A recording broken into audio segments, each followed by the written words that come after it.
Things That I Remember, and entitled it, I Remember Berkshire. As the first day of light was in Berkshire, Ohio for me. The large house, mostly of walnut, rested on the southwest corner, called the Corners, as it was called in the early days, in the 18 we were.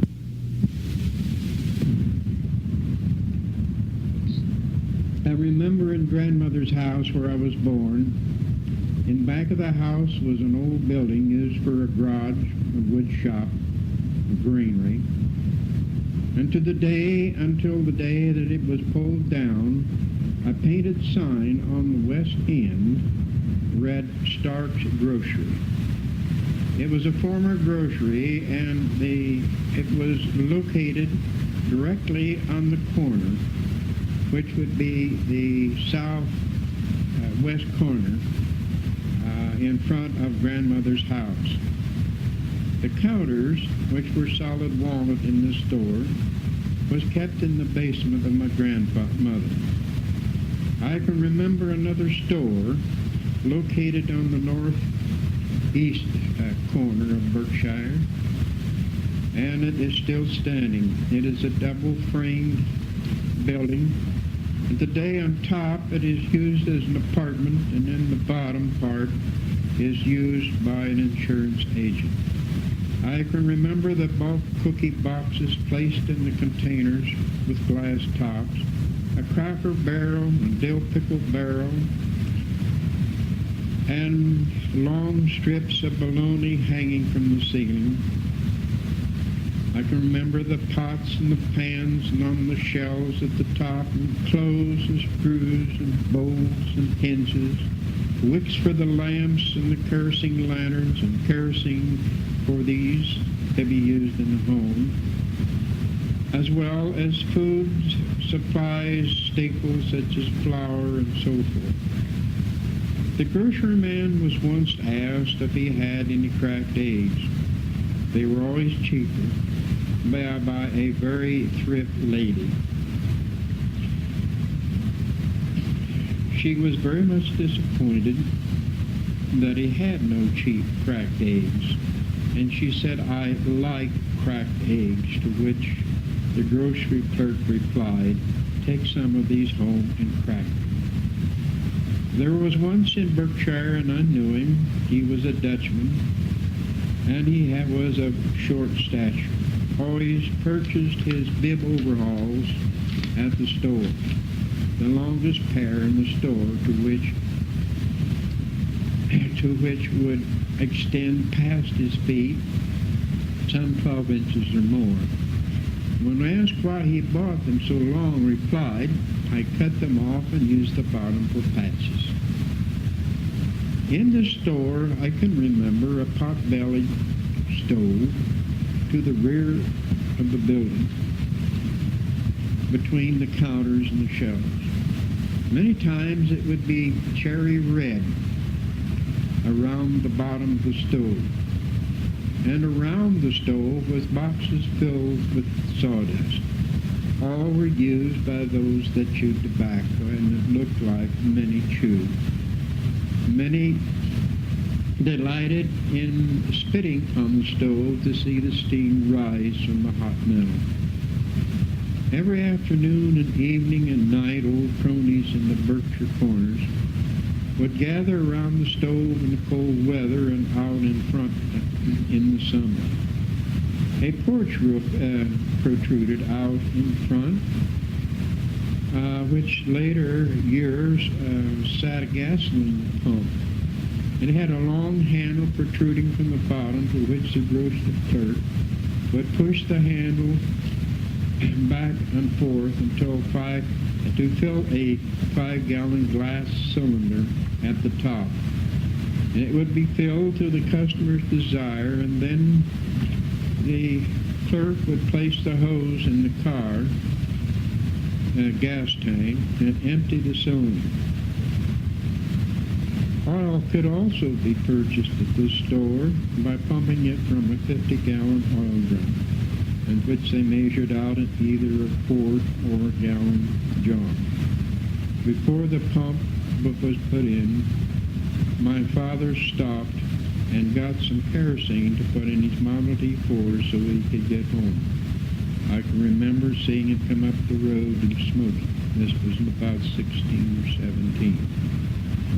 I have heard several times the story of my grandfather, then Virgil Van Sickle, who I never saw, stopped at the store on a trip from Sunbury to his home north 3.5 miles with a flatbed wagon and a team of horses. The owner of the store kiddingly said to my grandfather, "If you can lift that barrel of salt," which was a full barrel, "that barrel of salt on your wagon alone, I'll give it to you." He calmly rolled the barrel of salt to the edge of the wagon, balanced the barrel on his knees, and put it on the wagon, climbed on the wagon, and said, "Get out," and drove off without another word, while the grocery man stood with his mouth open in amazement. A lady asked the grocery keeper to show her the granite pan hanging on the wall, and he said, "Well, that is an aluminum pan." You see, there were so many fly specks on the pan that it looked like granite. In my grandmother's attic were many things, which I wish I had kept. There was a smooth board some 12 foot by 2 foot, all of one piece, and I was told it belonged to a tavern across the road, north side. This was the first tavern in the township and was run by Adonjiak Rice. He was also the first postmaster and kept the office in the hotel. Major Brown opened his house for hotel purposes about the same time, and board by the week ran as high as $1.50 a week, and single meals from 15 cents to 20 cents. This was called Rice's Hotel, and at the time it was the lounger's haven for telling tales. The story is told of a young boy by the name of O.D. Huff that lived north of Berkshire. Asked his father if he could go get the mail. And so he walked down to the Berkshire Corners and went into the tavern. And they were quite loud with the drinks that they were having, and quite boisterous, and it scared this young man Huff. And it scared him to the extent that he ran out as fast as he could go and ran home. By the time he got home, he felt just a little bit more braver, and he told his father and the people who was waiting for mail that there was no mail in the office. One day, the story is told that the tavern caught on fire and it burned down, and a few pieces of this tavern were saved, and one of the pieces saved was the big bar board, which I described a while ago as being about 2 foot wide, was stored in my grandmother's house. There were other things found in grandmother's attic on a rainy day by us kids, where the clock was a clock whose wheels was made of bones, and old muskets, and candle maker, flax grater, spinning wheel, buggy lamps, baby buggy made of wicker and wood wheels, and a coal scoop, which looked like a square sugar scoop with a lid. And this was used to carry live coals from one stove to another on the early years to the fireplaces. There were fireplaces in each room in this big house. I bought at the sale a bed warmer, which looks like a copper pan with a lid on it, looks like a corn popper. And this was used by my mother when she was young, by putting live coals into this pan, which had a long handle on it, and take it upstairs and run the bed warmer in between the sheets and warm the beds up before it retired. I can remember lazy days at grandmother's house. You could hear the bees working on the lilac trees and the honeysuckle vine, and the coo of the morning dove. The tall rambling walnut tree that hung over the woodshed and the tall cedar trees was a haven for all kinds of birds. I remember most the ringing of the anvil from the blacksmith located a small distance south across the road. I would often go down and watch him shoe horses, and most usually I was given a horsetail switch, which was used to keep the flies off of the horses while he was balancing the horse on 3 legs, fitting the steel shoe to his foot. He would get the horseshoe cherry red, beat it into shape on the anvil, making it ring with a tempo. Then he would suddenly immerse it into a wooden tub full of water. Boiling steam would rise up and fill the room. I remember one day a neighbor lady at my grandmother's house talked me into going to school. Mrs. Dustin was her name, and she was a very friendly woman and well-respected, and I was encouraged to accompany her to the Red Room schoolhouse located east of the Corners, about 1,000 feet. This brick structure was a Episcopal church at one time, the second oldest church west of Pittsburgh. It had a half-round stained glass window in the south. Later it became the schoolhouse for the community for 20 to 30 kids with 1 teacher and 8 grades. It was at this school I was taken to see an entertainment put on by the students. I was impressed to the point that I didn't want to go to school my first day at the Van Sickle School in Kingston Township. One evening during the winter of 1983, Stanley Grove was at our house, and we had a nice evening talking about the many things that happened in Berkshire. Among these were the heating of the Berkshire church, lights in the church, painting the church, and crops for repair, and painting the church, going to the fair, outdoor plumbing, coal shed, church pews, and Berkshire Homecoming Day. We recall the long lines of tables under the cool maple trees in front of the church, loaded with food and goodies, brought in by the best cooks far and wide on Berkshire Day. There would be at least 200 there. Some traveled many miles to meet some of their old friends and renew their friendship. There would be many games set up for the children on that day. There were the three-legged race, sack race, foot race, ring around a rosy, catching a greased pig, climbing a greased pole for money, and baseball was played across the road. Also there would be Black Man's Bluff, Ring Around the Rosie, Handy Over the Schoolhouse, and many other games. The most exciting, I think, was catching the greased pig and climbing the greased pole. The pole was set in an upright position in the churchyard, and it was well greased in the morning and again at noon when they would start to climb this pole. It was greased with buggy axle grease, and on top would be a $1 bill. And the kids were told that they could have the $1 bill if they could shinny up this greased pole.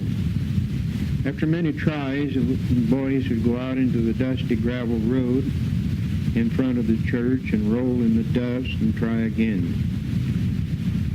Stanley reached the highest point, so Arnold Jones pushed him up so he could get the dollar bill. The greased pig was probably the most exciting because it got away and they didn't catch it until it reached about 1,000 feet south of the church.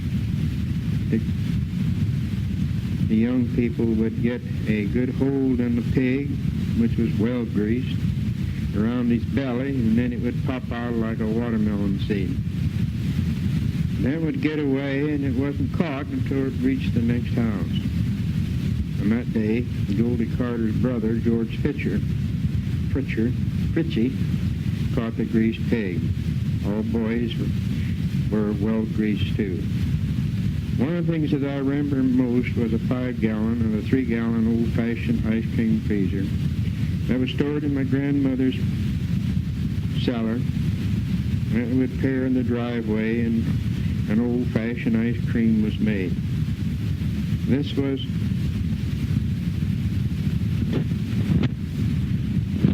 not an electric freezer. It was a kind that you turn, a crank. And to a young man, it was exciting. And even though it cranked hard, you would have to take turns and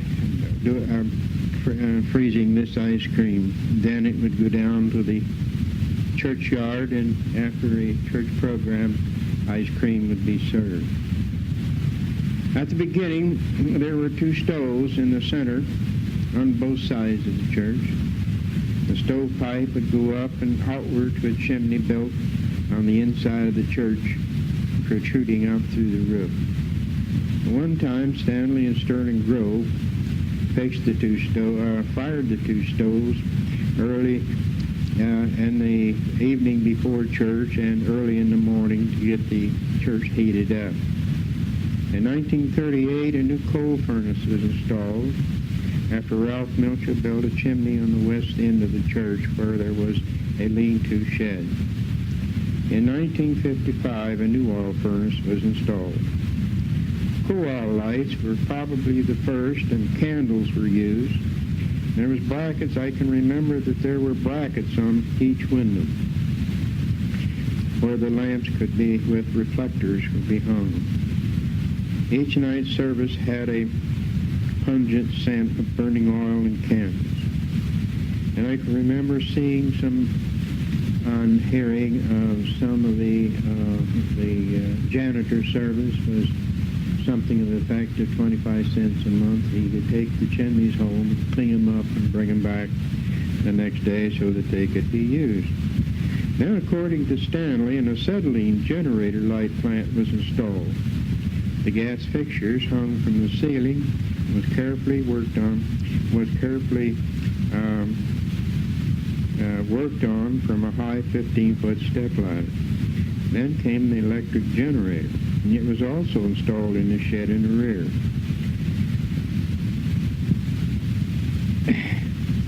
This shed, suspected to have been made from the walnut seats taken from the church.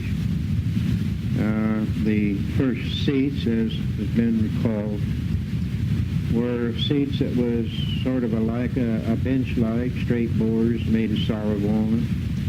And when their new seats was purchased, and these seats were purchased by means of people walking several miles on horseback and in buggies and getting enough money to purchase the new church seats, which are presently being used in the new church Royal Chapel. There was a coal shed in the back where the coal was kept and a few scrap material, and this also was made from the seats, the old seats that come out of the church. And then the Columbus Southern Ohio Electric came along, and finally they installed in the 1920s, and then they used this source of energy. Minimum charge in those days was around $2.50 a month. One of the projects the Berkshire Church, as told to me by Orville Bukowski, was that in 1941 the Berkshire Church went to the county fair. Orville Bukowski once said to me, we wore boots wading in mud ankle deep, selling hamburgers at 5 cents each. In 1941 they cleared $300 during the fair week.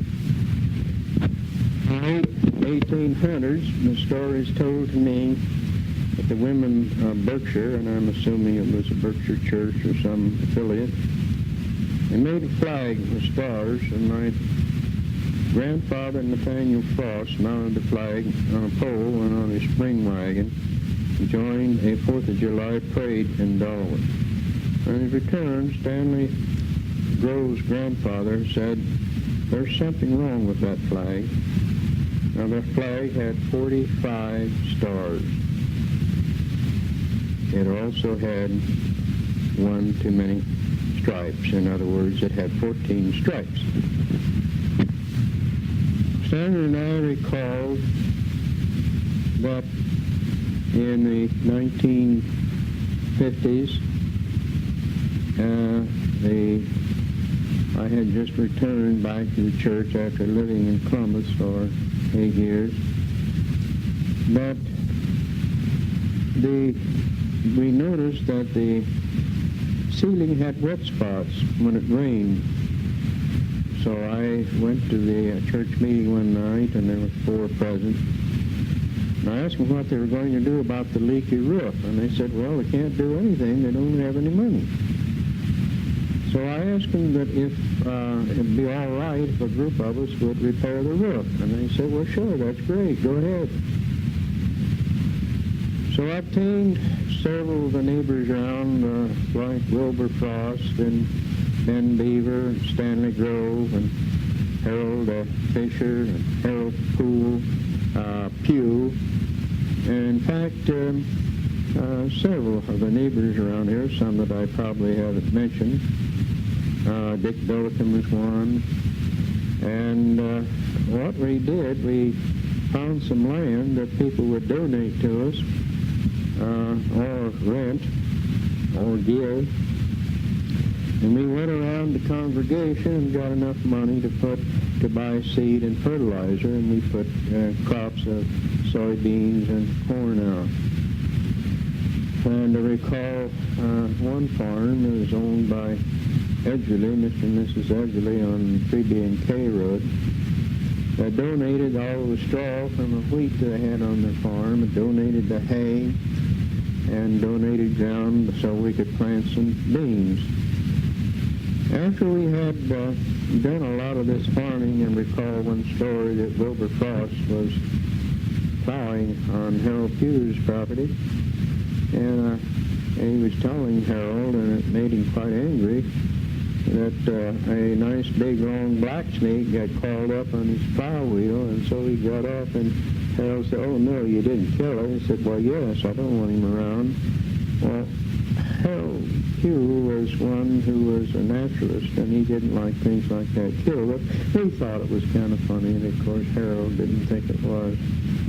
Now, the surprising thing is that a lot of the people who furnished the labor, material, and tractors were not members of the church. They were just interested that the local church be preserved. So after we had done some farming and had collected our harvest and some more money, then we decided to put the roof on the church.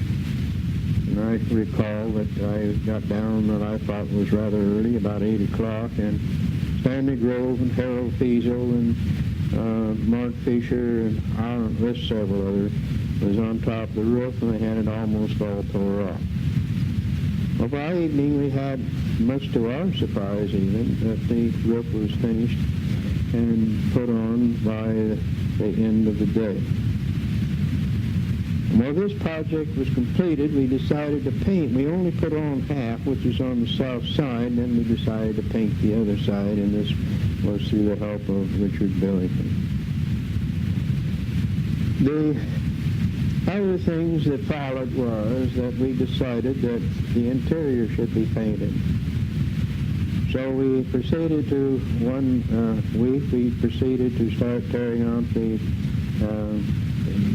benches or pews, and sanded the floor, and sanded the windows, and tore off the brackets on the windows that where the choir lights used to hang, and we tore out the railing at the kneeling altar, and we did a general clean up and paint of the interior of the church. We used a big, large scaffolding with wheels on, and I can recall that Stanley Grove's father used to push that just about an inch at a time, and we would go completely around the church, and we had various levels of planks, and we could paint it as we went around.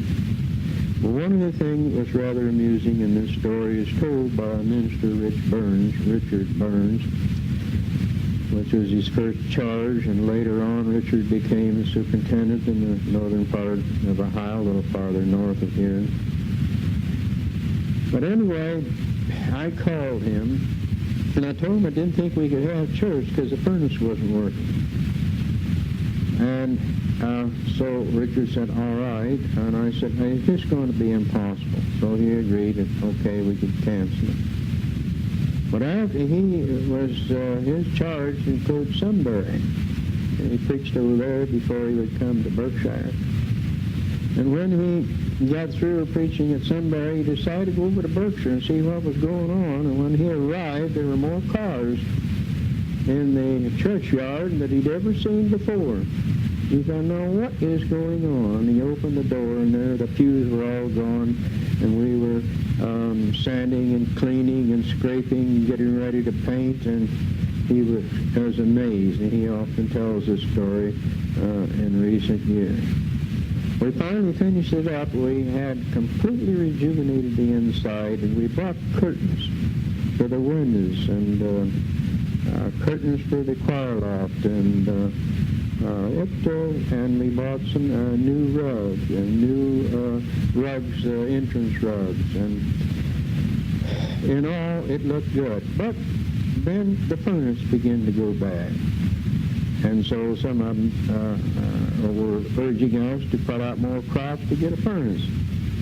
And so that's what we did. And this also included a various amount of people who were not even church members, but who even donated money and helped put out the crops and gather. And when we got through, we had and put in the furnace, and then gathered the crops. We found out we were $400 short. For some reason, the crops weren't as good that year, and it was not as much as we planned.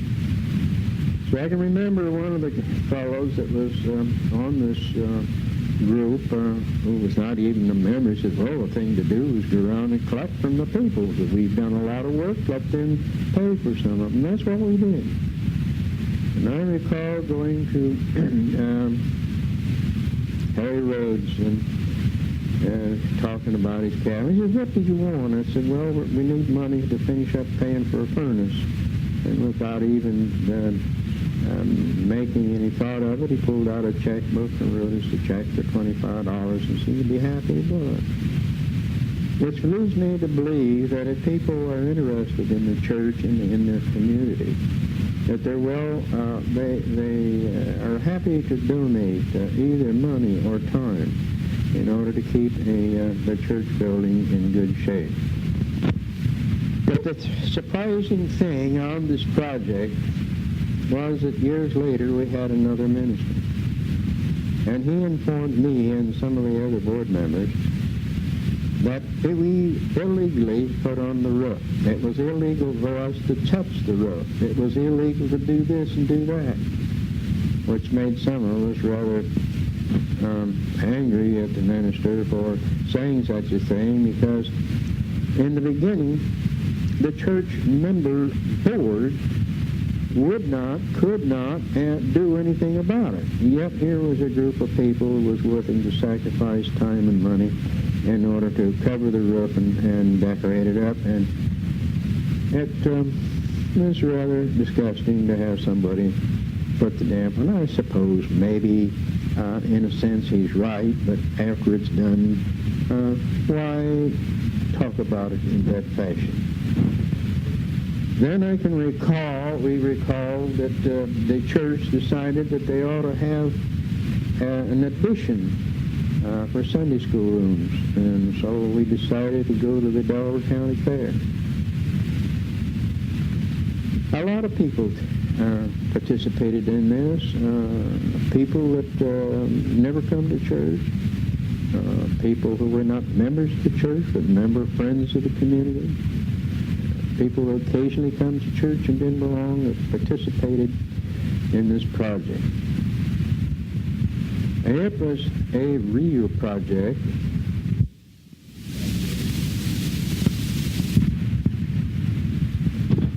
Before we could complete the plans for the addition onto the